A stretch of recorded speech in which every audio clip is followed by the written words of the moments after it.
Magandang umaga, Ginoong Santiago. Magandang umaga, mga kaklase. Ang pangalan ko ay Laila F. Mula sa grade 9, section 7. Ako'y tutula. Ako ngayon magsisimula.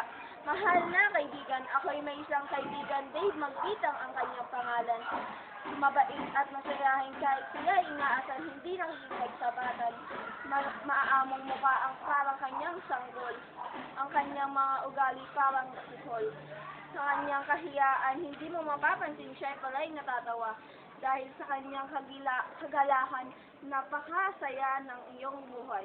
Ngunit siya ay isang babaeng makulit at pag siya ay nasa trip, hindi mo maiiwasang mapatawa at mapahalakhak sa kanyang mga trip na maayos at makukulit. Ngunit sa kanya ay makakulitan na walang kapantay. Pag ako'y nandyan, kami ay laging magkaagapay. Siya ang aking kaibigan na walang kapalit dahil siya ay laging makakasama at makulit. Ngunit akala niyo siya ay perfecto, hindi, dahil hindi siya magiging kumpleto kapag wala ako. Diyan na po nagtatapos ang aking tula.